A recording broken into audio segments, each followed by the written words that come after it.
Mən Juventus fanatıyam, amma neytral şərh eləyəcəm. Galatasaray da qol vursun, eyni tərzdə reaksiya verəcəm. Necə ki, elə də oldu. Elə oyun olur ki, o qədər sürətli keçir oyun. Həmin o topladığın materialları oyunun gedişatında çatdıra bilmir. Biz görürük ki, Asiya və Avropa klubları belə Qarabağın iş prinsipi ilə yaxından maraqlanırlar. Bu yaxşı Məhdi söhbətinə inanırsan, bəs məsələn Fernando Santos pis vaxtına gəldi də, yaxşı vaxtında. Fernando Santos ümumiyyətlə gəlməli deyil. Bir də ya. Papastatopoulos. Bax yenə səhv dedim. Georgios Papastatopoulos. Yəni hələ şey deyəmirəm təbii ki. Onu desəm qaşqamın ortasından vurarlar da yəni. Cemaili, ay Cemaili deyəndə özümü də gic gülməyə tutdu. Şu an mən nə dedim də yəni.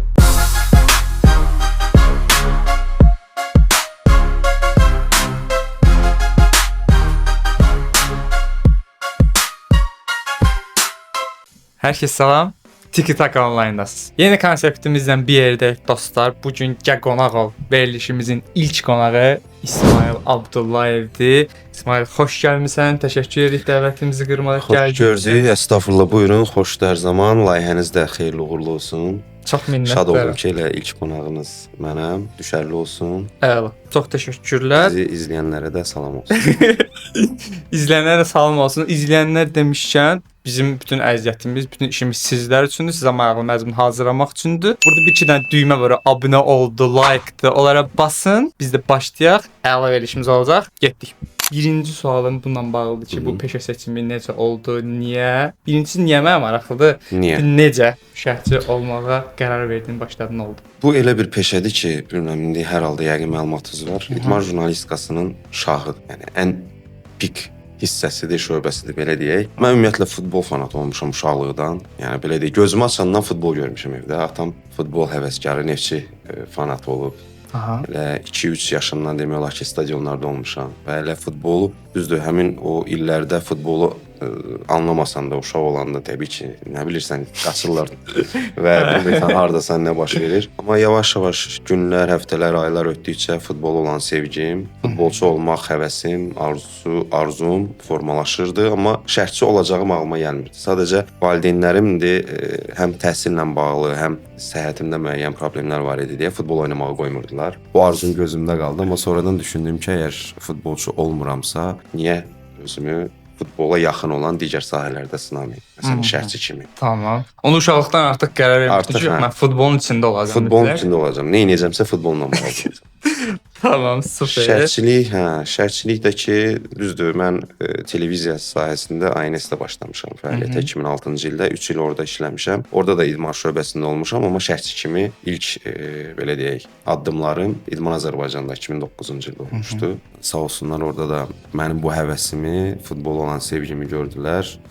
Yoxladılar, sınadılar. Buradan da elə fürsətdən istifadə edib dəyərli həmkarım Siyavuş Əliyevə salamlarımı və təşəkkürümü çatdırıram. Müəllimim oldu, belə deyək. Onunla ilk şərhimə çıxmışam. Hətta xatırlayıram, Barcelona Villarreal qarşılaşması ilk şərhim 2009-cu il. 2 dəfə Siyavuşla şərhə çıxdıqdan sonra artıq dedi ki, hazırlaş tək. Bundan sonra şərhlərdə olacaqsan. Sevincimin həddi-hüdudu yoxdur. Yəni nəhayət ki, arzum reallaşırdı futbolla bağlı. Pis yaxşı 19 ildir. Pis sözünü qəbul edirəm, hər halda yaxşı. Yox, zövq məsələsidir. Zövqlər müxtəlifdir. Təbii ki, bəyənənlər də var, bəyənməyənlər də var. Amma sevindirici məqam odur ki, biz İdman Azərbaycan olaraq Azərbaycan futbol ictimaiyyətinin müəyyən hissəsinin də olsa fikirlərini dəyişə bilmişik. Çünki biz artıq şərhçiliyə başlayanda daha çox Rusiya və Türkiyə şərhçiləri dinlənilirdi, izlənilirdi Azərbaycanda. Gəlin etiraf edək. Hələ də. Amma 2009-cu ildən bu yana İdman Azərbaycanın şərhçiləri artıq belə deyək, təfəkkürü, psixologiyanı, düşüncəni dəyişməyi bacardı. Bir də o məktəbin yetişdirdiyi o vaxt belə deyək də daha karyerasının başında olan insanlar indi artıq təcrübəli, mütəxəssis kimi fəaliyyət göstərirlər. Bəs məsələn, peşəniz soruşulanda siz ümumiyyətlə nə deyirsiniz? Məsələn, sən deyirsən ki, mən şərhçiyəm, diktoram, jurnalistəm, ya məsələn bunu anlamayan ola bilirmi? Ona necə izah edirsən? O televizorda danışan uşaq sənsən, belə bir şey deyirlər. Televizorda danışanda altda adlar yazılır, PlayStation-da kimi, yəni o cür suallar verilir. Və yaxud siz necə baxırsınız monitora? Deyirəm, qardaş, sən necə baxırsan evdə, monitor necə, televizorda necə görürsən, biz də elə.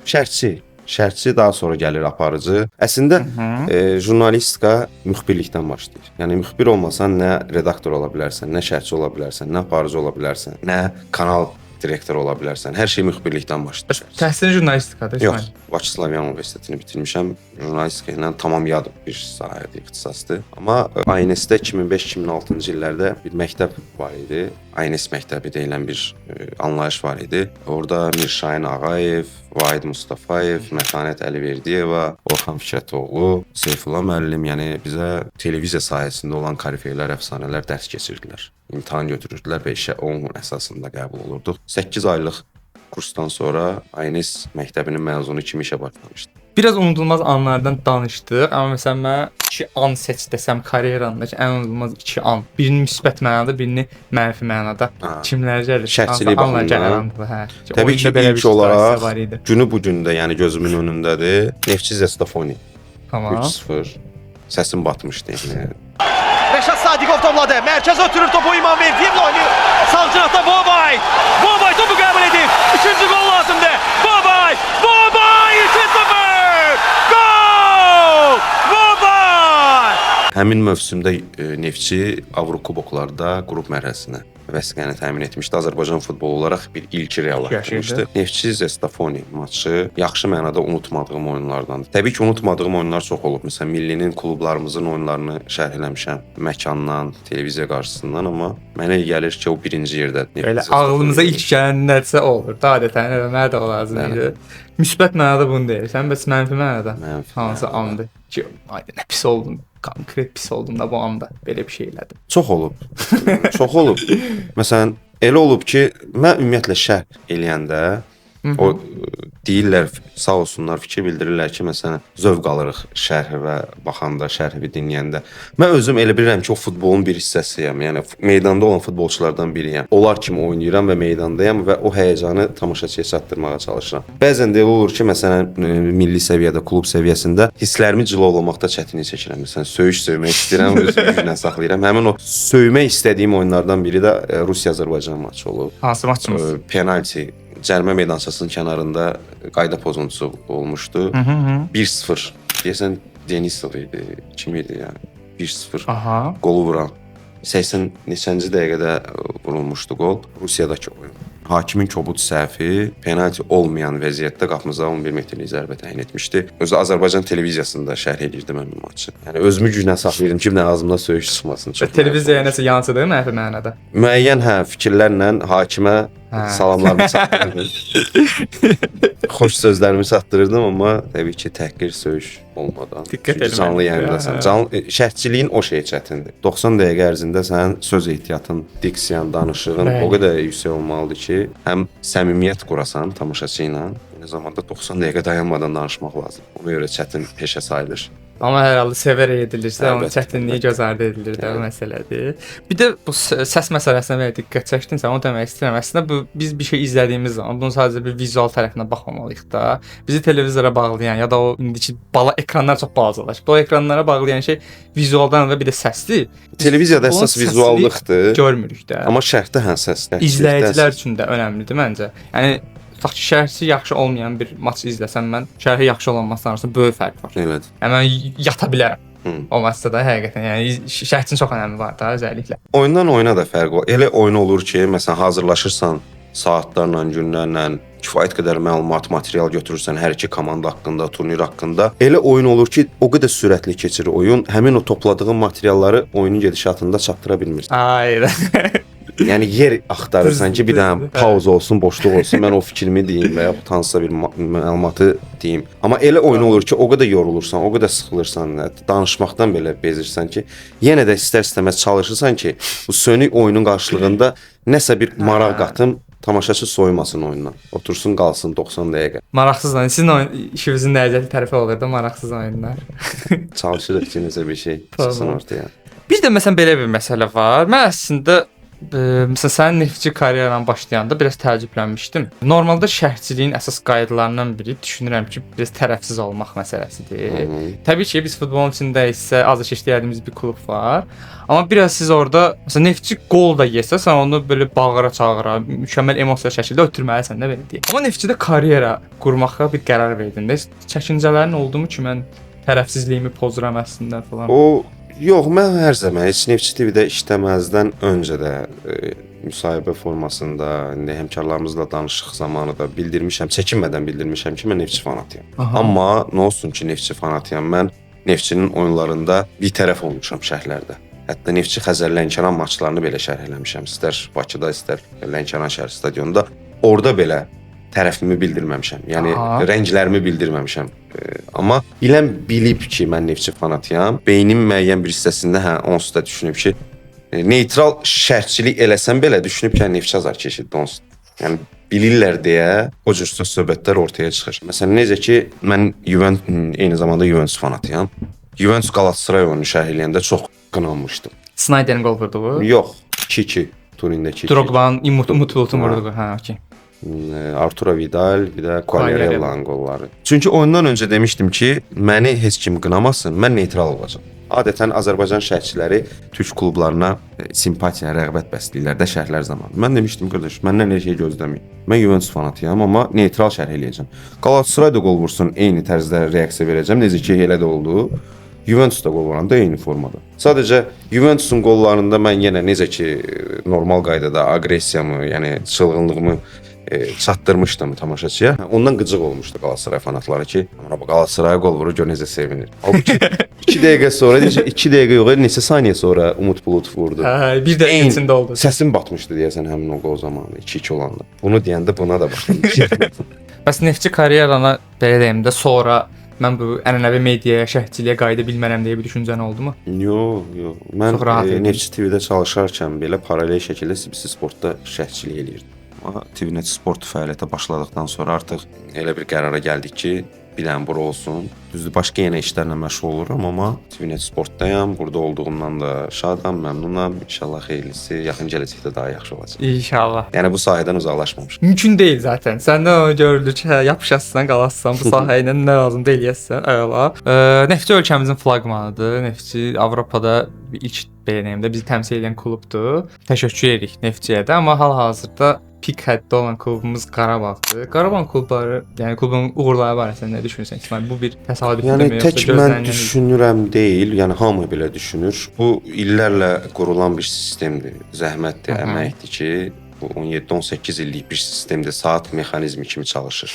Yəni bütün klublar belə olmalıdır. Nəinki öz klublarımız Qarabağdan örnək nümunə götürməlidirlər. Hazırda Qarabağın Çempionlar Liqasındakı möhtəşəm performansına görə hətta biz görürük ki, Asiya və Avropa klubları belə Qarabağın iş prinsipi ilə yaxından maraqlanırlar.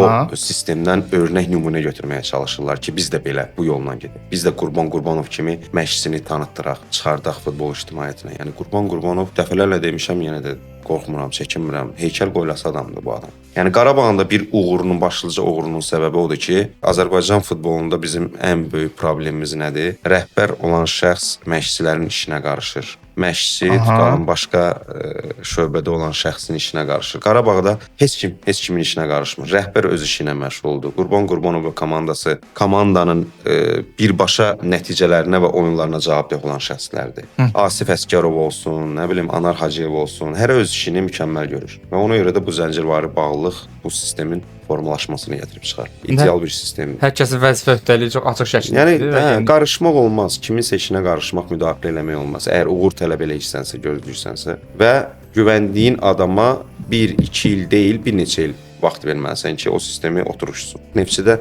problem nədir? Büdcəsi var, hər cür şəraiti var, amma stabillik yoxdur. O da tez-tez dəyişən məşqçi və futbolçu ilə bağlı. Əslində marka olaraq Neftçi markası Qarabağın xeyli önündədir də.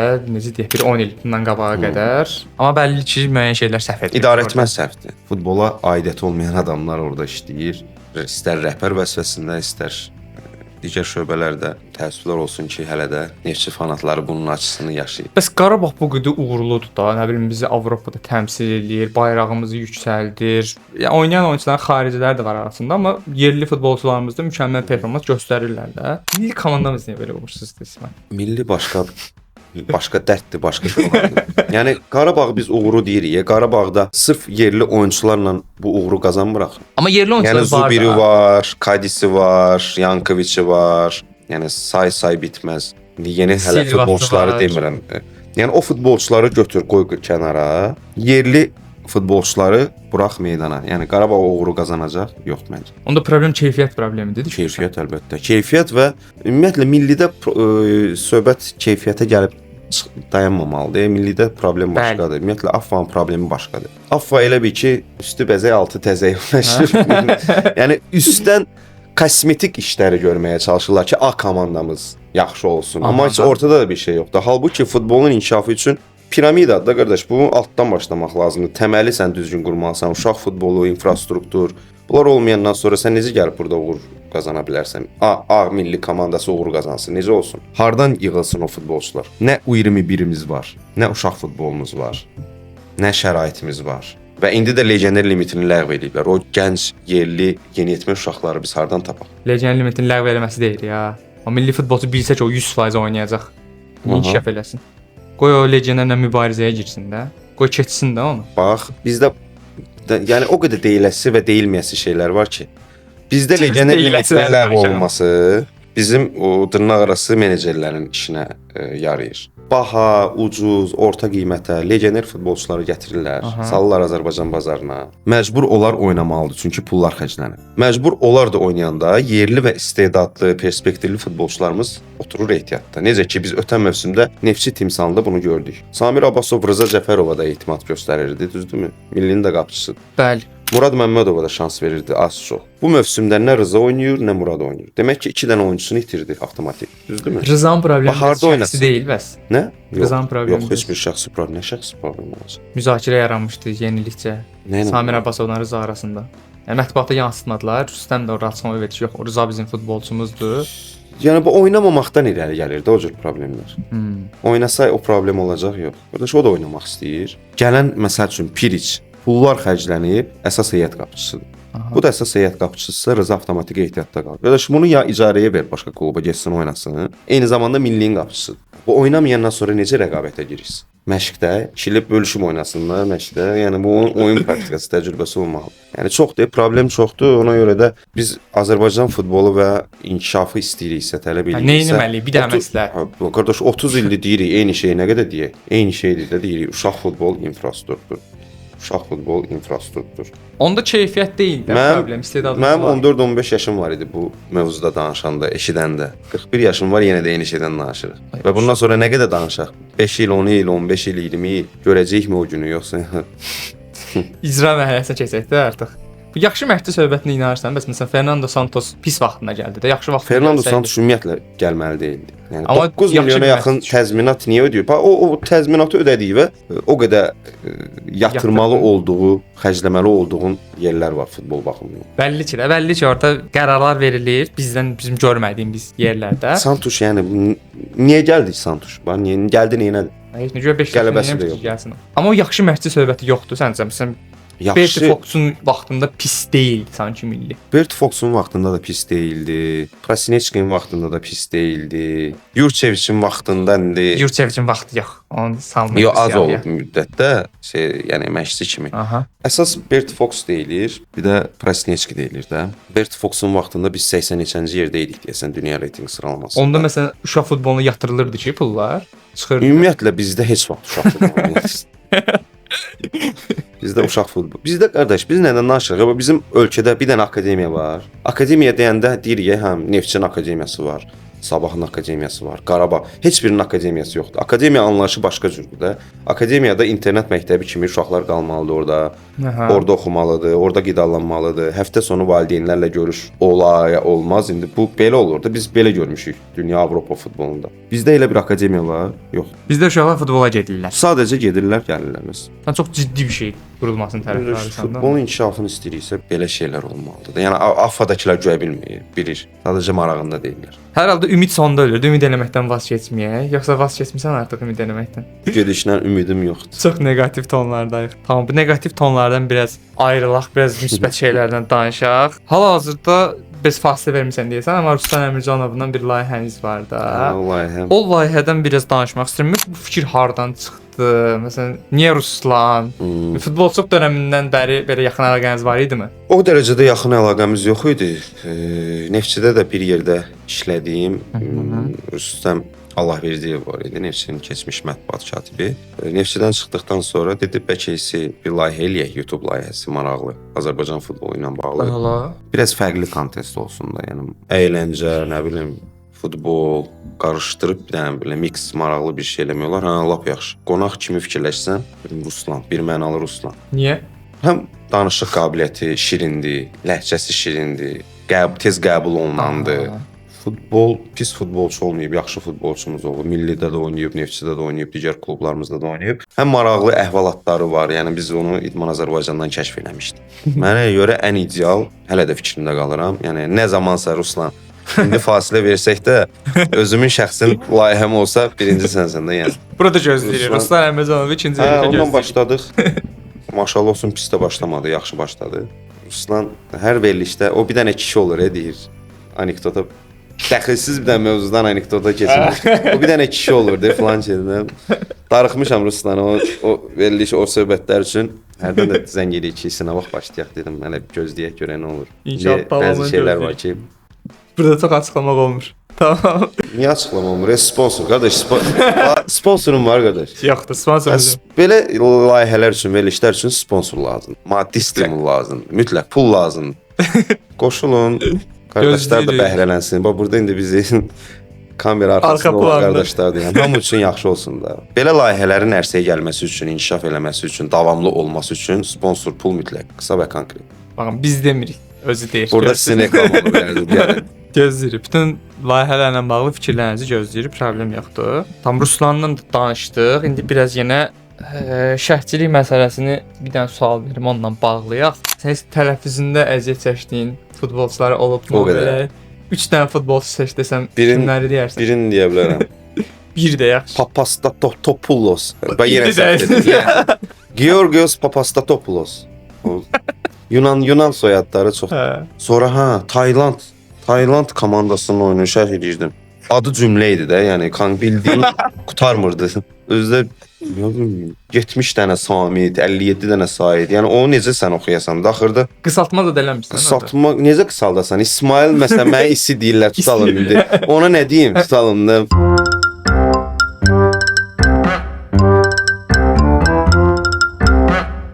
Dəxilsiz də heç bilmirəm də, heç gözüm qabağına gətirsəm bəlkə də yenə də çaşaram.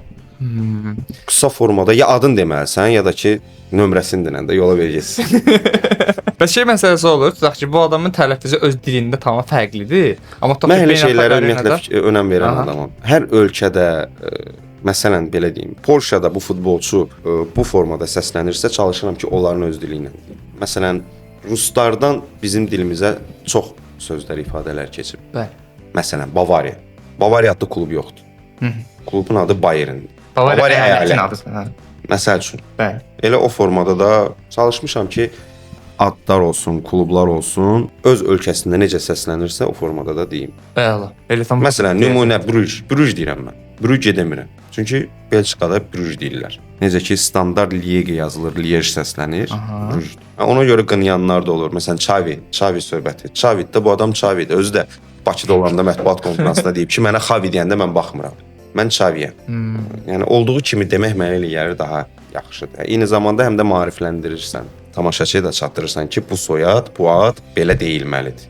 Şərhçinin də əsas elə özəlliyi məncə elə budur. Bəs belə də olmalıdır deyə düşünürsən, yoxsa belə də olmalıdır də bir şey demək? Məsələn, bax Türkiyədə Mamadova deyirlər, nə bilim, nə deyirlər bizim adlarda. Bəli. Biz özümüz tələb eləməliyik ki, qardaş Mamadova deyir də Məmmədovadır. Deyə bilirsən, səndə yoxdur, Məmmədova deyib, yox. Mamadova nədir məsələn? Səsi var da. Yəni olduğu kimi demək lazımdır mənim fikrimcə. Tamam. Əla. Mən də elə düşünürəm. Özəlləşdirmək olmaz. Amma bəzi tələffüzdə olur ki, çox əziyyət çəkirik də.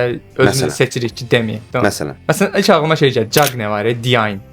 Senegallı qalsan hücumçusu var idi. Juventus keçmişi də olub. Aha. Məsələn, onun adı əslində Diagne, amma Cagne deyirdi ona hamı. Cagne, türklər Cagne deyirdi. Mən türklər Cagne deyirdilər ona. Diagne yazdırır. Diagne oxunmalıdır amma. Mən onu nə qədər ideal tələffüz edə biləcəm. Türklər adətən düz deməyə çalışır axı, mənim dediyim kimi. Amma bu məsələdə məsələn çox məşhurdur. Bir də məsələn şey deyək də, tutaq ki, Rabiot. Biz Rabiot deyirik. Rabiot deməliyik əslində. Fransızlar r demir. Fransızlarda r yox. Rabiot deyirlər məsələn. Rabiot. Məsələn. Yəni elə şey demirəm təbii ki. Onu desəm qaşqamın ortasından vurarlar da yəni. Etdiyim yer. bir-iki dənə istisnası olsun bu mövzunun, amma hə, çalışaq eynisin deyək də. Ağlıma gələnə belə olur ilk vaxtda. Okay, futboldan, şərtdən danışdıq. Biraz da keçək tərəfli məsələlərə. Juventus azarkeşsən, İsmail, bəs nə olacaq bu Juventusun axırı deyə bir sual versəm nə deyər? Allah bilir, Allah. Juventus niyə bu hala düşdü ki? Hardan gəldi? Bu Juventus böyük klub idi axı, nə oldu Juventusa? Bədbəxt azarkeşəm də mən. Çünki hansı klubu azarkeşlik eləyirəm? Neftçi, Juventus. Çox şey tonlar seçmisən, özü tünd tonlar seçmisən. Ağqara. seçmisən. Türkiyədə Fənərbağçı yenə bədbəxt. Oydu, o ən bədbəxt. Kimi azarkeşlik eləyirəm? Valla Juventusun Niyə nə problemi, baxırsan maliyyə cəhətdən heç bir problemi yoxdur. Çünki bu klub hər zaman Agnellilər tərəfindən idarə olunan klub olub. Fiat konserni əsas maliyyə dayağı olub. İtaliyada heç bir problem yaşamayıb heç. Aha. İdarə etməklə bağlı. Bu Agnelli, Andrea Agnelli klubdan ayrılandan sonra, yeni prezident gələndən sonra və ən böyük problemi Juventusun son illərdə qazandığı Marottanı Interə verməsidir. Çünki İtaliya transfer bazarında ən ideal şəxsdir. Vaxtilə bu işi Moggi görürdü Juventusda.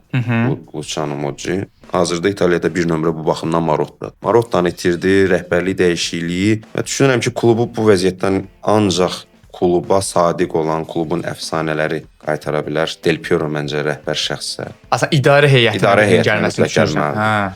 Necə ki, Chielliniyə vəzifə veriblər. Del Piero da gəlməlidir o kluba. Orada da futbolu bilməyənlər idarə edir deyə düşünürsən?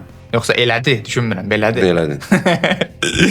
Çünki Juventusun adı da, yəni brenddir, tarixdir. Yəni bu klubu necə məhv eləmək olar? Bu klub sonuncu dəfə 2017-ci ildə final olub Çempionlar Liqasında. Onda da fiasko. Sonuncu qələbəsi 96-cı il. Çempionluq yenə də yoxdur İtaliyada. Yəni, bərbad vəziyyətdir. Bu vəziyyətdən çıxmaq yaxın heç müddətdə inanmıram ki, düzəlsin. Del Piero gəlsə belə? Del Piero gəlsə, hardasa bir 3-4 ilə məncə düzəlmək olar. Qabağa salar. Tamam. Bəs bunun tutaq ki, kostyumlular tərəfindən danışdıq. Bəs bu sportiv geyinlər tərəfindən danışsaq necə olar da? Məşqçi seçimlərinə nə baxırsan bunlar?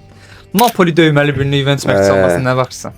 Çox pis. Ümumiyyətlə Spalletti məşqçi kimi bəyənirsən, bəs tutaq ki, bunu bir tərəfə qoysaq. Orta. Düzdür, Napoli ilə çempion oldu, amma top səviyyədə məşqçi saymıram Spallettini. Top məşqçilərdən deyil mənim fikrimcə. İtaliyada top məşqçi bu dəqiqə ağla Ancelotti gəlir, daha sonra Conte gəlir. Allegri belə gəlir. Allegri.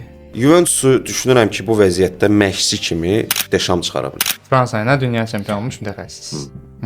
Amma Deşampı şey olduğu üçün düşünürsən, Juventusun əfsanəsi olduğu. Həm Juventus əfsanəsi, həm Juventusun Şnelindən çıxan adamdır, Juventusda 5 seriyasında işləyən adamdır. Bilir, komandanın fəlsəfəsini bilir. Nə etməli olduğunu da mənə elə gəlir ki, bilir. Milli karyerası da bitəcək, artıq sonuncu ilidir də. Dünya çempionatından sonra əgər gətirə bilsələr, mənə elə gəlir ki, və təbii ki, onun işləməsi üçün lazım o şərait yaradılsa, Juventus bu vəziyyətdən çıxa bilər deyə düşünürəm. Bu fikirlər üçün təşəkkürlər İsmail. Juventusun da keçmiş günlərinə qayıtdığı günləri və İsmailin daha güldüyü günləri inşallah görərik bizdən qısa müddətdə. Amin. Elə videom bu yerindəcə bir dənə abunə, like məsələ var, unutmusunuzsa tez yerinə yetirin. Biz keçək. Oyunumuz var. Bir dənə varlı İsmail'in oyun oynayacağıq. Onu izləməyə. İndi keçirik oyun məsələmiz var bir dənə İsmail. Burada sənin karyerandan, yəni bu mənə görə belədir də. Təbii ki, bir çox ikonik anın var, amma bir neçə məsələ var ki, bu şərhçilik anında izləyiciləri çox belə yerindən tullandıran, üzünü güldürən bir anların olub. Onları müqayisə eləyəcəyik. Toplamda 8 an var belə. Oha. Bunları yarın finala çıxardasan bilən mənim yadımda qalıbmı olar? Qalıb. İndi düşəcək yadıma. Rakiticdən raket zərbəsi Tottenham Barcelona'da. Mükemmel gol görebilirdi. Hücum devam edir. Rakitic. Raket zərbesi ve muhteşem gol. Bir də Manchester United Bournemouth oyununda Paul Pogba. O da qəşəngdir. Hansını seçirsən? Kusuraç var ve gol! Paul Pogba! Pogba daha çox bəyəndiyim üçün olsun Pogba. Pogba olsun, tamam. Klopp'un Karius'a dediyi neynir bu? Məsələsi var ya, o. Gareth Bale! 3-1! Neynir bu?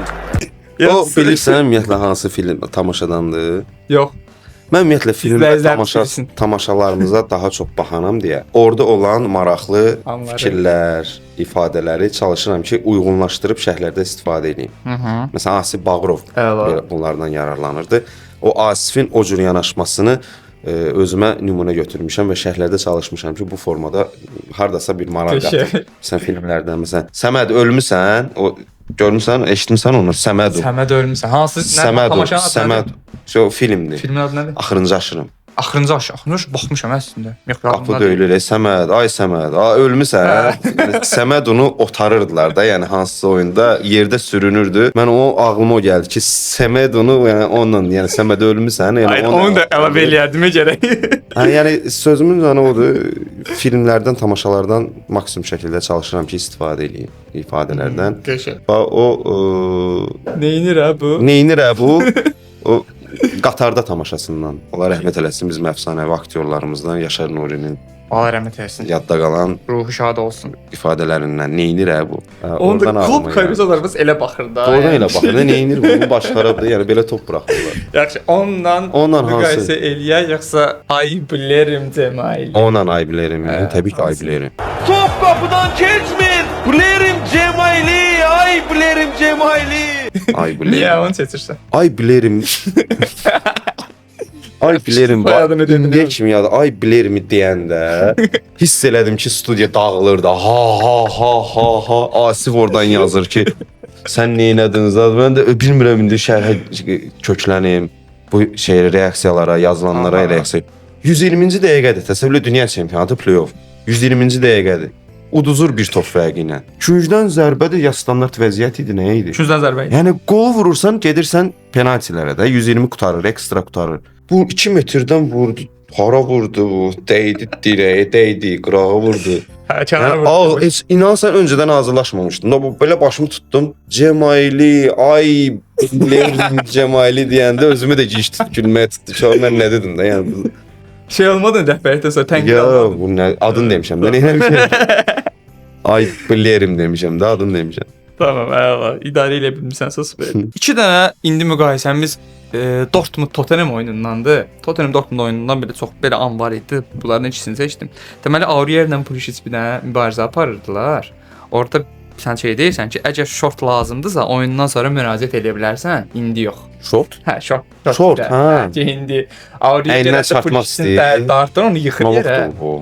Sən mən tapıram. Arxivdən çıxardıram. İlk sarı vərəqənin müəllifidir və maraqlı görüntü.